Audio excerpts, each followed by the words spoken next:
이것은 내 성경입니다. 나는 성경이 말씀하는 모든 것을 믿습니다. 나는 하나님의 자녀이며 성경 속에 있는 모든 약속들도 내 것이고 성경이 할 수 있다고 한 모든 일들을 나는 할 수 있습니다. 나는 지금 영원 불변한 하나님의 말씀을 받습니다. 내 생각은 깨어 있고 내 마음은 열려 있습니다. 지금 받으려 하는 하나님의 말씀으로 인해 분명히 나는 변할 것이고 성장할 것입니다. 할렐루야, 아멘. 어떤 연예인이 라디오에서 이런 대담을 하는 것을 기록되어 있는 것을 보았습니다. 나는 부자로 살고 싶지 부자로 죽고 싶지는 않다. 그렇습니다. 굉장히 중요한 고백이었습니다. 많은 사람들이 부자가 되기를 원하지만 부자로 살지를 못하는 그런 모습을 봅니다. 하나님께서는 말씀하기를 주님을 통하여 우리에게 주신 말씀이 주는 자가 받는 자보다 복이 있다. 하나님 우리에게 주신 그 귀한 선물들, 귀한 은혜들, 구원받은 하나님의 백성에게 주어진 모든 것들은 이 땅에 우리에게 맡겨주신 청지기로서 살아가도록 허락하여 주신 은혜입니다. 그러나 수많은 영혼들이 부자가 되어서 이제는 내 영혼이 내 편안하게, 내가 안전하게, 나는 살만하다 라고 만족한다라는 그때에 너의 영혼이 오늘 밤에 내가 불러가면 그 모든 것이 누구의 것이 되겠느냐? 주님이 말씀하셨던 것을 우리는 기억해야 합니다. 오늘 이 본문에서 한 사람이 예수님께 달려나와 예수님 앞에 질문하는 귀한 장면이 나오고 거기에 대해서 주님이 답을 하시면서 진짜 너에게 한 가지 부족한 것이 있다 하는 말씀을 통하여서 새로운 깨우침을 주십니다. 여러분, 우리에게 주신 은혜와 사랑들을 기억하면서 이 말씀을 통하여서 우리의 삶에 하나님 앞에 보다 더 가까이 나가는 축복의 기회가 되어지는 은혜가 나타날 수 있기를 먼저 주님의 이름으로 축원을 드립니다. 이 청년이 나왔습니다. 청년이 어찌 아느냐 하면 마태복음과 누가복음을 통해서 확인할 수 있는데 이 사람이 예수님께 나와서 꿇어 앉아서 묻습니다. 굉장한 마음의 진지함과 갈급함과 그리고 뭔가 모르는 긴급함이 그 마음 속에 있다라는 것을 보여줍니다. 그러면서 예수님 앞에 나와서 질문하되 선한 선생님이여 내가 무엇을 하여야 영생을 얻으리까? 라고 말하는데 이 사람이 어떤 사람인지를 좀 더 살펴볼 수 있는 것은 마태복음 18장과 마태복음 19장과 누가복음 18장에 이와 같은 내용이 사건이 나옵니다. 그 사건에 나오는 게 마태복음에 보면 이 사람이 청년이라는 것이 이야기되어지고 누가복음에 보면 이 사람이 관원인 것을 알 수가 있습니다. 그러니까 청년이요 관원인 부자라고 하는 사람입니다.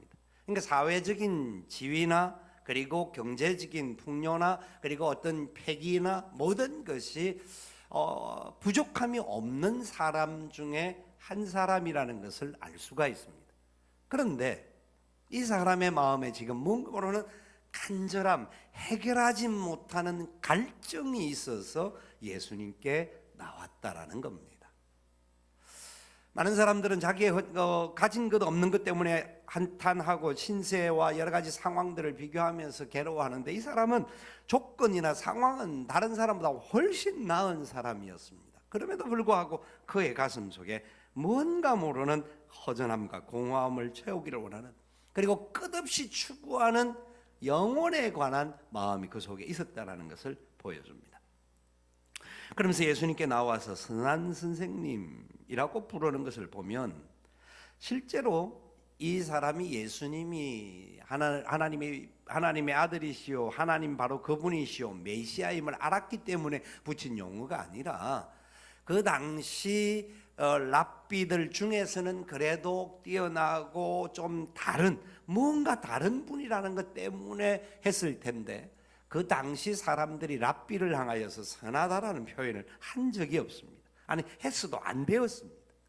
왜냐하면 선한 것은 율법 이외에는 랍비를 선하다고 할 수도 없고 하나님 한 분 외에는 선한 분이 없다라는 것을 그들이 일반적으로 알고 있었는데 이 사람의 마음의 상태가 무언가 예수님이 좀 다른 분이라는 생각 때문에 그분에게서 뭔가 답을 얻기를 소망하는 마음으로 나와서 행한 말씀이었습니다. 그런데 예수님께서 이 사람에 대하여서 말씀하시기를 진짜 네가 말하고자 하는 의미가 뭔지, 네가 말하고자 하는 뜻이 뭔지에 대하여서 설명을 해주기를 원하는데, 이 사람이 진짜 그 말을 하기 전에 했던 17절의 말씀 보니까 자기가 영생을 무엇을 해야 얻을 수 있습니까? 라고 하는 질문을 하는데, 이 영생을 얻는다라는 말은 다른 말로 하면 상속받는다 하는 의미와 같은 맥락으로 그 시대에는 쓰여졌습니다. 그런데 상속은 그냥 누구 집의 아들이면 그 아버지의 것을 물려받는 것이 기본적인 도리였는데, 이 당시 배경 관습적인 것은 상속은 상속받을 만한 자격을 갖추어야 됐습니다. 그러니까 무언가 자기가 무언가를 해야 한다라고 하는 강박관념과 그 무언가를 자기를 채워야 하겠다라고 하는 간절함이 그 사람 속에 있었다라는 것을 다시 한 번 더 볼 수가 있어요. 그런데 예수님께서는 이 사람의 말 앞에 이렇게 답을 하십니다. 네가 어찌하여 나를 선하다 일컫느냐? 하나님 한 분 외에는 선한 이가 없느니라.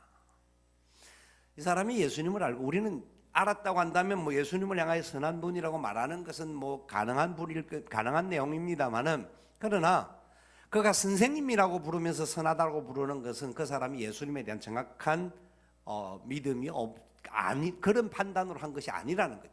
그래서 예수님께서 이 사람의 중심과 의도를 아시고, 네가 진짜 구하는 것의 답은 오직 선하신 하나님 그 한 분에게서만 얻을 수 있는 것이다.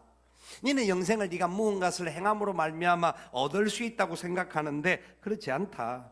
구원의 영광과 역사는 선한 하나님 그분에게서만 나오는 것이다 라는 말로 하나님 외에는 선한 분이 없다라고 말씀합니다. 그러면서 두 번째 그에게 질문합니다. 계명을 아느냐? 네가 계명을 아느냐? 자, 살인하지 말라, 간음하지 말라, 도둑질하지 말라, 거짓 증언하지 말라, 속여 빼앗지 말라, 내 부모를 공경하라. 이 계명에 대한 말씀하는데, 이 계명은 하나님께서 주셨던 10계명의 5계명부터 10계명에 있는 내용으로서 사람들과의 관계 속에서 이루어야 할 계명을 주님이 다시 던지십니다. 질문을 그렇게 하시는 거예요. 그런데 영생을 묻는 자에게 계명을 아느냐라고 주님이 질문하신 이유가 뭘까요? 10계명이 기록되어 있는 것이 출애굽기 20장이고 신명기 5장입니다. 출애굽기 20장은 이스라엘 백성들이 애굽에서 하나님의 인도하심으로 말미암아 하나님의 역사해 주시고 함께해 주심으로 말미암아 유월절 사건 이후에 홍해를 건너서 그들은 자유를 얻는 사건을 설명하고 있습니다. 그리고 그 놀라운 하나님의 은혜를 경험하고 난 이후에 그들에게 이스라엘 공동체가 어떻게 살아야 할지를 주신 말씀이 10계명을 위시한 하나님의 율법의 계명이었습니다.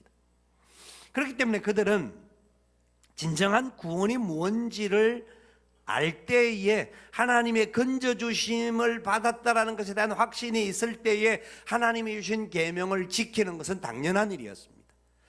계명을 지켰기 때문에 구원을 받은 것이 아니라 하나님의 건져주심 때문에, 구원해 주심 때문에 그들은 하나님의 백성이 되었고 하나님의 백성으로서 계명을 지키는 것은 마땅한 일이어야 했던 것이었습니다. 그때 진정한 영생에 관한 문제에 대한 답을 주님께서 질문을 할 때 이 청년은 이렇게 답합니다. 하여튼 자부지간 대단한 사람이라고 볼 수 있는데 20절에 뭐라고 합니까? 그가 여짜오되 선생님이여 이것을 내가 어려서부터 다 어떻게 했다고요? 지켰나이다. 어려서부터 어떻게 했다고요? 지켰나이다. 이것이 뭡니까? 율법입니다. 10계명입니다.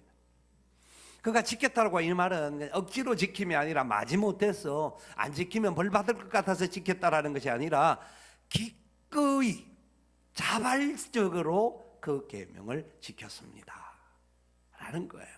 굉장한 하나님 앞에서 자기 자신의 모습을 바르게 살아보려고 발부둥 쳤던, 무언가 자기가 행함으로 말미암아 그런 부분들이 이루어질 것이라고 하는 그런 충분한 마음의 자세가 이 사람을 이렇게 할 수 있도록 만들었다라는 것을 보게 됩니다. 질문해 볼까요?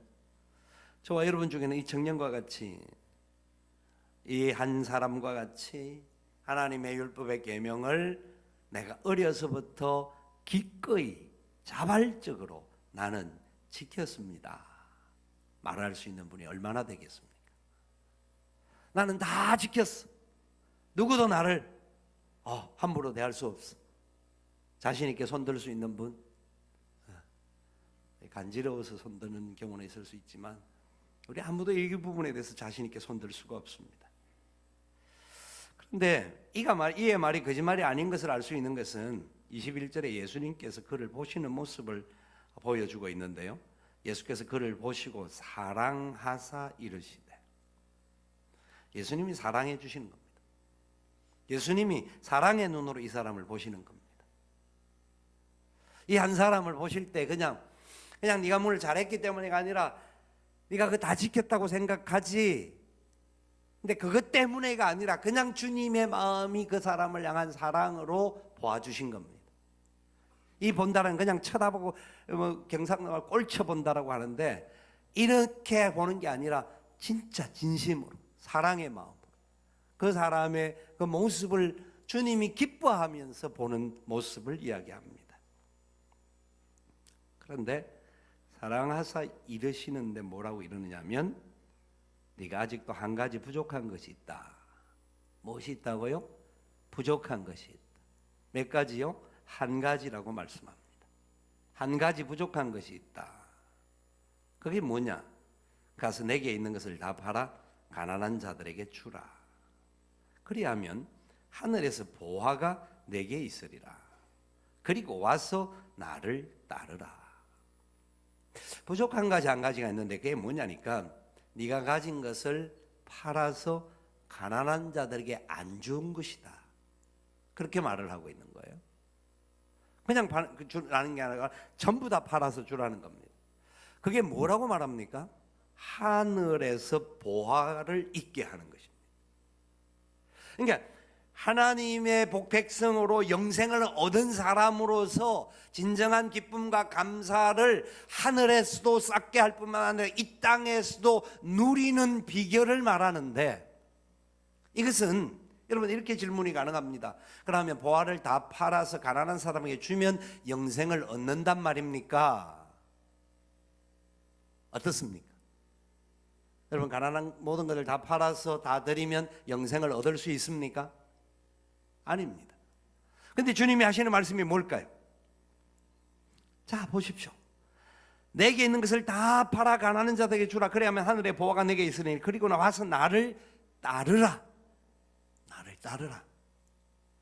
이 당시 사회에, 유대 사회에 굉장히 경건한 사람들의 삶의 모습 속에는 가난한 이웃들을 향한 섬기고 베풀고 나누는 마음이 있었습니다. 주기를 원하는 것이 하나님의 뜻이라고 생각하여서 그들은 자기 재산의 5분의 1, 그러니까 수입의 5분의 1을 20%를 구제하는 일에 사용했습니다. 굉장히 자, 질문해 봅니다.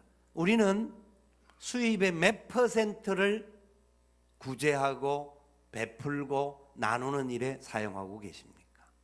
저와 여러분들 20%를 쓰시는 분들 혹시 계십니까? 아니, 나는 50% 써요. 할렐루야. 그런 분이 있기를 소망합니다.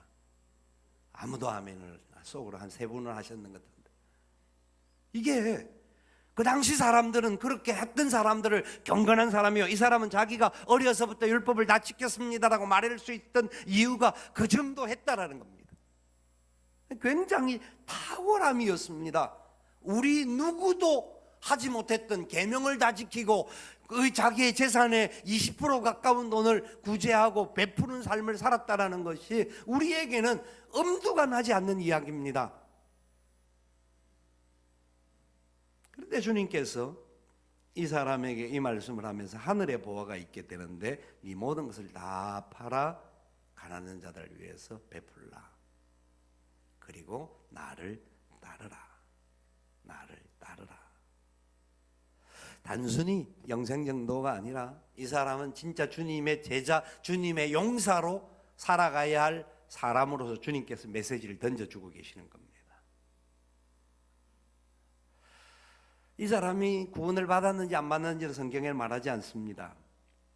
그런데 자기의 재산을 다 팔 수 없는, 그게 너무나 자기에는 큰 것이기 때문에 내려놓을 수 없는, 어쩌면 절대 할 수 없는 일이었는지도 모릅니다.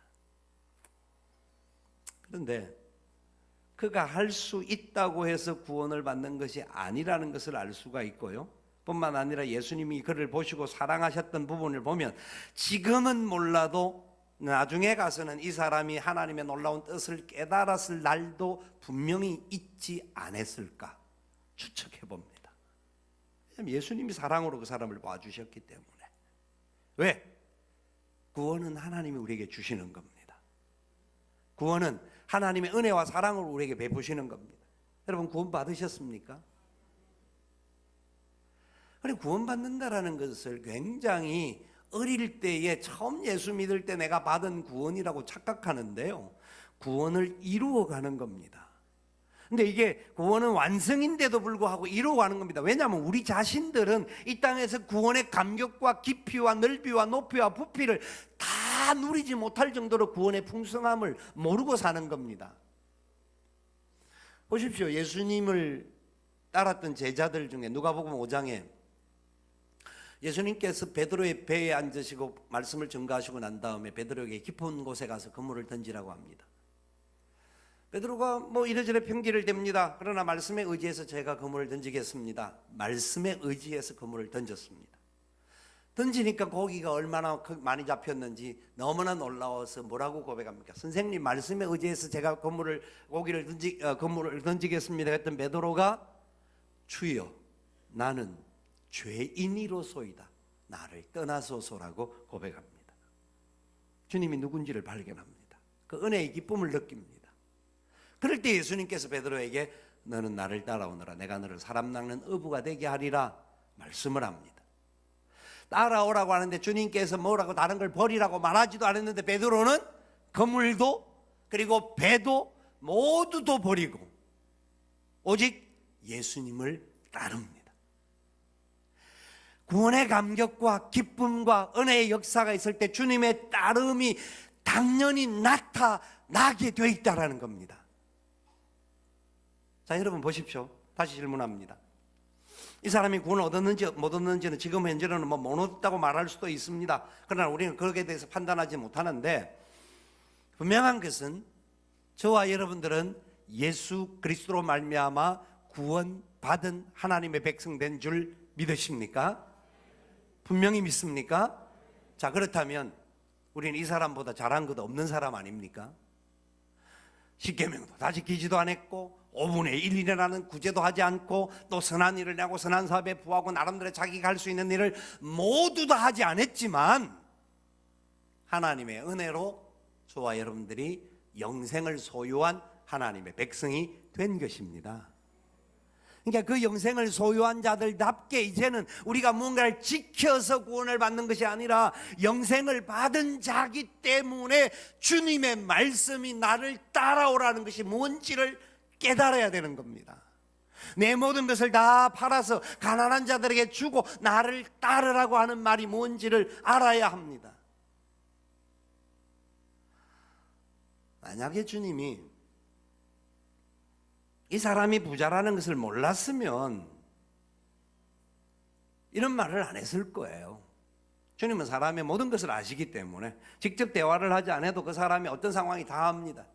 사마리아 성에 가서 사마리아 여인을 만났을 때 예수님께서 그 여인에게 뭐라고 말합니까? 네가 모든 것을 다 팔고 나를 따라라. 그러면 네가 구원이 있다. 이렇게 말씀하지 않았습니다. 그 여인이 가지고 있는 가장 연약한 문제, 네 남편이 몇이냐, 네 남편을 데려오라. 네가 가지고 있는 그 여인의 가장 고통스러워하는, 자기의 힘으로 도무지 해결할 수 없는 무언가 모르는 자기를 얽매이고 있는 그 문제, 그 문제를 주님이 만져주시면서 그 어떤 행위의 노력으로 구원이 되어지는 것이 아니라 하나님이 너를 사랑하시고 하나님의 은혜가 너와 함께 하기에 너에게 구원이 임하였다라고 약속하십니다. 그럴 때 그 여인은 자기 물동이가 자기 오히려 전 재산과 같은, 베드로도 그물, 그리고 자기의 인생의 가장 중요한 중심이요 전 재산과 같은 것 버려두었듯이 여인이 물동이를 버려두고 동네에 뛰어가서 부끄러워해야 할 사람들 앞에 감히 나타나지 못했던 여인이 주님의 이름을 의지하고 온 동네에 가서 내가 메시아를 만났다, 내가 메시아를 만났다, 내가 구원을 얻었다, 영생을 얻었다라고 하는 고백을 합니다. 버려두고 싶어서 버리는 것이 아니라 버릴 수밖에 없게끔 되어 있다는 겁니다. 저와 여러분이 영생을 얻은 이유가 어디에 있을까요? 영생을 얻었다는 것은 무엇을 보고 알 수가 있을까요? 우리 한 가지 부족한 것이 뭔지를 발견해야 합니다. 요한복음 6장 68절에 베드로의 고백이 있습니다. 주여, 영생의 말씀이 주께 있사오니 우리가 누구에게로 가오리까? 누구에게로 가오리까? 주님에게만 영생이 있음을 믿습니다. 주님과 함께하는 사람들에게 이 영생의 기쁨과 소망의 즐거움과 감사와 감격이 넘쳐날 줄 믿습니다. 해결할 수 없는 문제, 내 힘으로 풀 수 없는 숙제들이 많을지라도 주님께서 함께해 주시면 모든 상황 속에서 승리하게 될 줄 믿습니다. 그 고백들이 우리 속에 있어야 합니다. 그런데 이 청년은 어떻겠습니까? 재물이 많은 거로 말씀으로 인하여 슬픈 기색을 띠고 근심하며가 아니라, 무엇으로 인하여 슬픈 기색을 띠었죠? 주님의 말씀으로 인하여서. 그 배경은 재물이 많아서. 이 청년이 예수님의 앞에 와서 답을 찾기를 원했던 겁니다. 주님이 주시는 답을 찾아서, 그래서 주님을 향하여 감히 고백하기를, 선한 선생님으로까지 고백을 한 겁니다. 그러면 주님이 무슨 말을 할지라도 자기는 들어야 하는데, 쉬운 말로 정답을 정해놓고 와서 주님 앞에 확인하는 시간을 가진 것이 아니었을까? 주님이 말씀하기를 재물을 팔아라 하면, 진짜 영생을 얻기를 소망했다고 하면 팔아야 합니다. 그래서 그 재물을 팔았기 때문에 구원받는 것이 아니라 주님의 말씀이 내게 들어왔고 주의 말씀이 나를 살렸고 주님의 은혜가 나와 함께 했습니다라고 고백해야 하는데, 베드로는 말씀을 의지하여 주님을 따랐고 말씀에 의지하여 주의 뜻대로 순종하여서 모든 것을 버리고 주님과 함께 갈 수 있었지만, 이 사람은 말씀으로 인하여 슬픈 기색을 띠고 근심함을 갖습니다.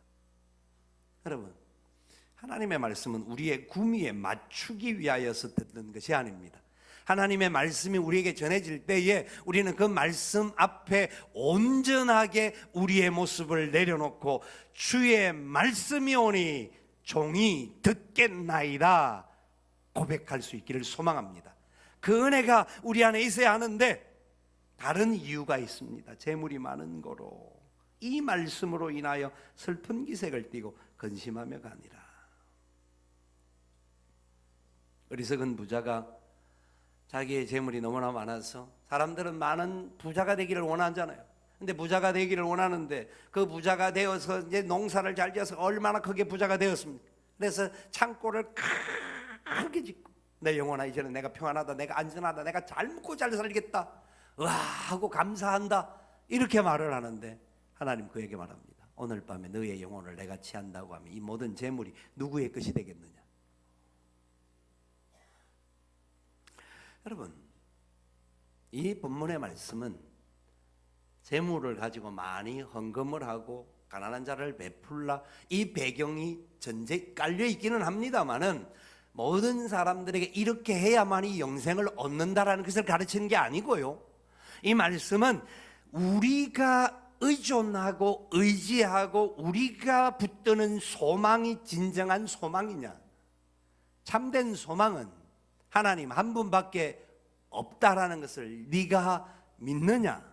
그 믿음대로 네가 그렇게 살아갈 것이냐? 그것을 우리에게 선포하시는 겁니다.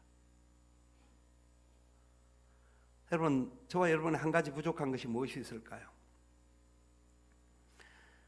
전부를 팔아서 가난한 사람들에게 주지 못하는 이유가 무엇일까요? 그렇게 할 때에 우리가 구원받는 게 아니죠. 그것은 은혜로 인하여서 그렇게 사는 것일 뿐입니다. 감사하며 사는 겁니다. 자, 우리는 이런 걱정들을 많이 합니다. 걱정하는 것이 우리에게는 제일 중요한 문제입니다. 자식들 걱정하고, 건강 걱정하고, 사업 걱정하고. 우리의 3대 기도 제목과 마찬가지로 3대 걱정거리예요. 자식, 건강, 사업. 가장 평범한 거죠. 자식들을 왜 걱정하십니까? 부모된 도리니까. 걱정한다고 자식들의 문제가 해결이 됩니까? 안 되잖아요.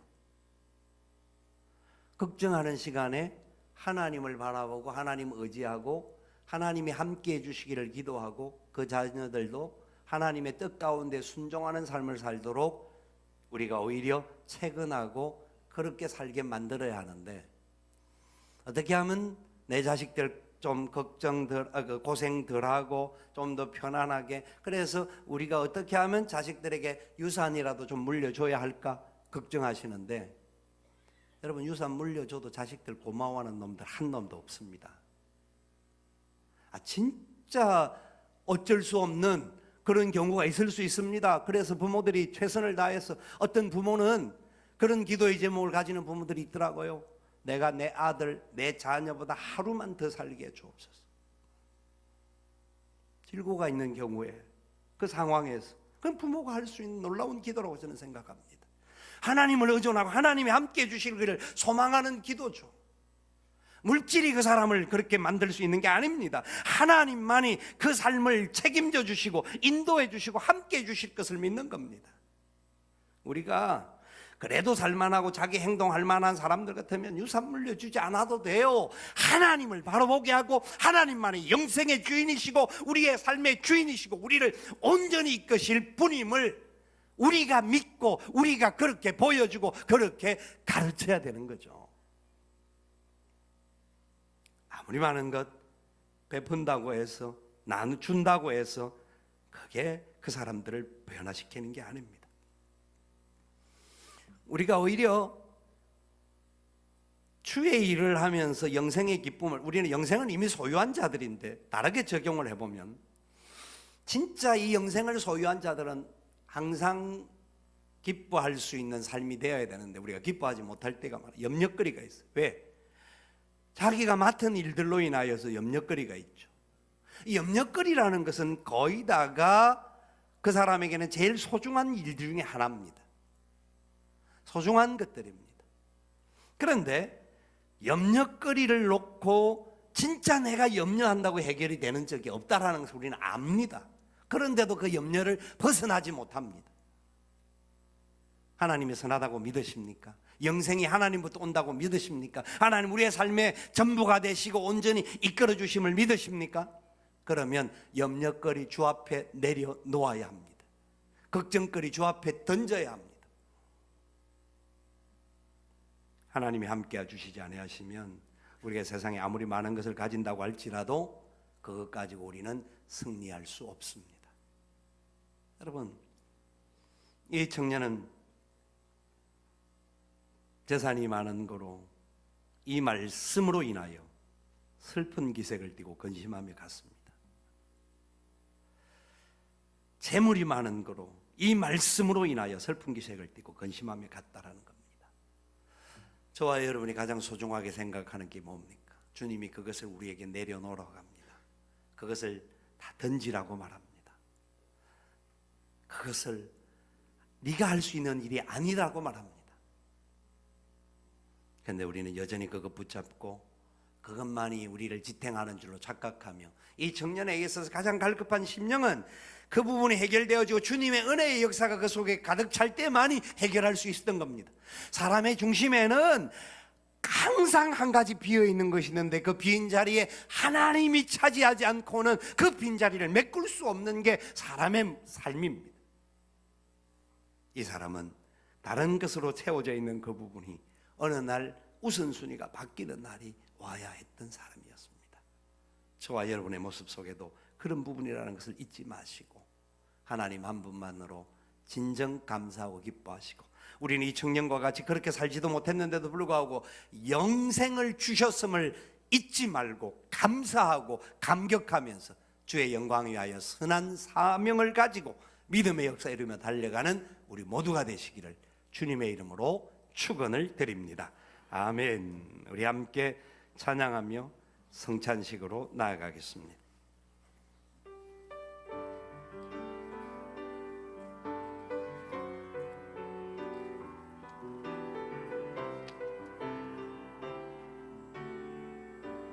(144장)